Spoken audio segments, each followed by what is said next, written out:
para que se despierte, para que deje esta sordera, esta mudez, esta torpeza, este entumecimiento, y que se despierte a todas las gracias y el Espíritu pueda vivir en ella y le responda, que sea receptiva a las cosas del alma, que me respondan mis ojos, mis oídos, mi lengua, mi corazón, todo mi ser, todo mi organismo me responda al alma, al Espíritu, al amor, que cuando yo abrace sea con el amor de Dios, no con el amor de mis pasiones, que cuando yo mire sea con el amor de Dios y no con el amor de mis intereses, de mis miedos, de mis resentimientos, de mis odios, de mi selección humana, que son unos ojos que están seleccionando todo y unos ojos que viajan por toda parte sin ningún criterio y sin ninguna censura, viajan como locos por toda parte y yo pensando que soy santo, pero mis ojos son totalmente diabólicos, viajan por todo lado y no les importa mirar lo que sea. Y mi lengua se suelta y dice cualquier cosa. Pido al Señor que sane también mi carne, mis sentidos, mis instintos, mi razón, que sane todo, mi piel, que sane todo. Y esto es lo importante, que nosotros podamos entender la obra del Espíritu Santo en nuestra vida para despertar nuestro organismo, nuestra naturaleza humana, y el Espíritu Santo pueda a través de nosotros ejecutar todos esos dones que tiene de acuerdo a la necesidad del momento, para que nosotros seamos instrumentos verdaderos de Dios. Miren, cuando yo estaba en Alemania estudiando en la universidad, al principio de la universidad, yo entré a estudiar música.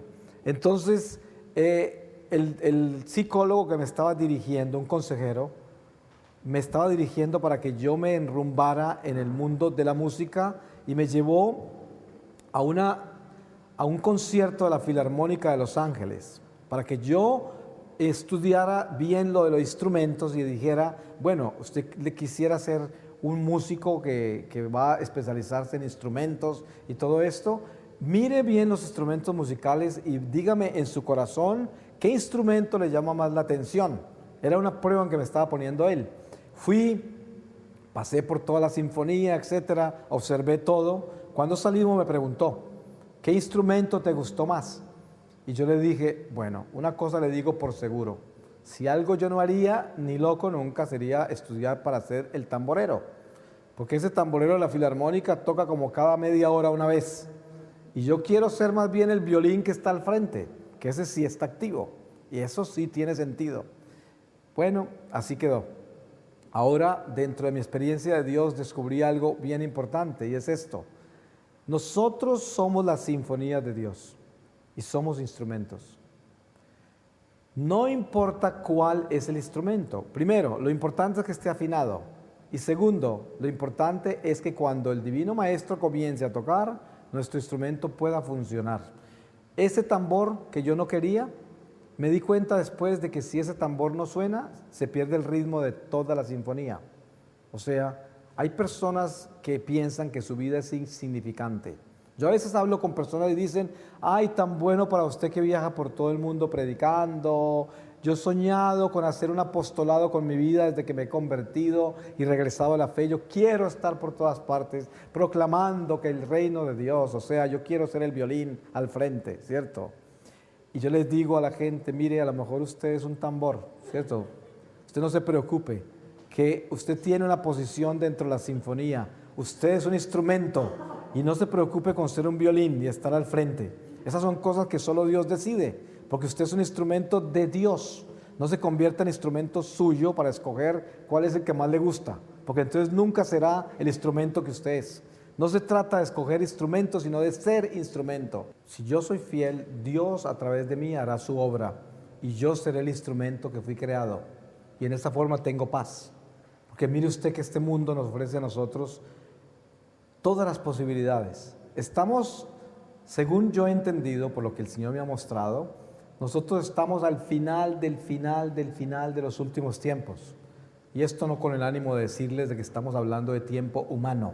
Porque ustedes saben que si usted lee la segunda carta de San Pedro nos da la clave de lo que es el tiempo humano. Él dice, un día para Dios son como 1000 años y 1000 años como un día. Como quien dice, no se hagan ilusiones de pensar qué es lo que es el tiempo humano. Pero una cosa sí es importante de saber, estamos en la última batalla del bien y el mal por las almas. la última. Y por eso el diablo está desesperado. Entonces, ¿qué hace el diablo? Ha creado un mundo hiperactivo donde no tenemos tiempo de nada, absolutamente de nada. Porque él quiere que estemos ocupados 24 horas al día para que no tengamos tiempo de pensar en Dios ni de darle crecimiento a nuestra vida espiritual. Y es más, nos divide en dos. Nosotros somos uno que viene a la iglesia y reza y hasta llora y se arrepiente y se arrodilla y tiene emociones y hasta experiencias sobrenaturales y todo esto y hasta caridad hará. Pero luego cuando sale de la iglesia y de hacer estas cosas o de estar orando en la casa, sale y es otra persona, son dos. Y esa persona vive en el mundo y hace cosas del mundo y se relaciona con el mundo. Y de pronto a veces dice, ay, hace días que no oro, y regresa a orar, porque son dos, no es uno. Eso es lo que el diablo hace, nos divide en dos y nos quita la gracia. No podemos servir a dos amos, tenemos que ser una unidad en Dios. Entonces, este sentido de lo que tenemos que hacer nosotros hoy es defendernos de las distracciones de este mundo. ¿Cuál es la hiperactividad de este mundo a propósito construida por el diablo? La profesionalidad. Miren ustedes que ya el mundo no está centrado en vocaciones, no se habla de vocación. La gente no dice, ¿qué vocación tienes? No, ¿qué profesión quieres tener? ¿Qué quieres estudiar? Es como todo está centrado en lo que le da más éxito al hombre. ¿Qué le produce más dinero, más éxito, más buena posición? Todo esto es profesional y uno debe ser profesional. Eso es lo que la sociedad le enseña. Nada que ver con vocaciones. En una familia católica me ha tocado ver a mí, que tiene 4 o 5 hijos, de repente uno de los hijos en una familia tan católica, uno de los hijos le menciona a los papás, me gustaría ser monja. Los papás miran, ¿estás loca? ¿Monja? ¿Cómo se te ocurre? Una familia católica, ¿cierto? Debías ser doctora, tú tienes toda la capacidad, tú eres doctora, desde chiquita estabas operando las muñecas, yo sé que tú eres doctora, tú no eres monja. ¿Por qué? Pues por esto, porque es un mundo profesional, hiperactivo, materialista, por eso no tenemos vocaciones en la iglesia. Ustedes han visto que cuántas iglesias la están cerrando porque no tienen sacerdotes, las monjas están jugando con cartas del tarot y todo esto y se acabaron las vocaciones porque no hay inspiración. No en todas partes, afortunadamente, la iglesia nunca morirá y las puertas del infierno nunca prevalecerán sobre la iglesia. Esa es una promesa de Dios. Pero una cosa es por cierto, de que estamos en una crisis vocacional horrible en el mundo entero y tenemos que rezar por eso. La iglesia ha pasado por crisis graves en el oscurantismo, terminaron encerrados en unos monjes, toda la herencia religiosa terminó encerrada en monasterios entre unos pocos monjes y sin embargo fueron capaces de sostener toda la historia sagrada para pasarla a las otras generaciones que salieron del oscurantismo y llegó otra vez un ritmo más abundante de la iglesia. La iglesia ha pasado por esas cosas, pero nunca se acabará. Pero sin embargo nos toca vivir esa tristeza. Pero entonces, ¿por qué razón la gente se vuelve tan hiperactiva y no vive su vocación, sino que se vuelve profesional? Porque el diablo les dice a usted, mire, yo sé que usted nació para tamborero, pero ¿no le parece mejor ser violinista? Y se vuelve más famoso, le pagan más, trabaja más, es más popular, está al frente, todo el mundo lo puede ver mejor, etcétera. Salen todas las fotos de primero. Y esta es la tentación.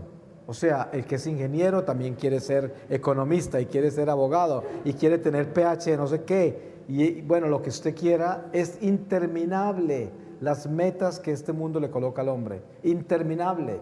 Y si usted empieza por el lado del dinero, quiere primero este carrito, después el otro, después esta casita, después la otra. Nunca tiene fondo lo que usted quiere, jamás.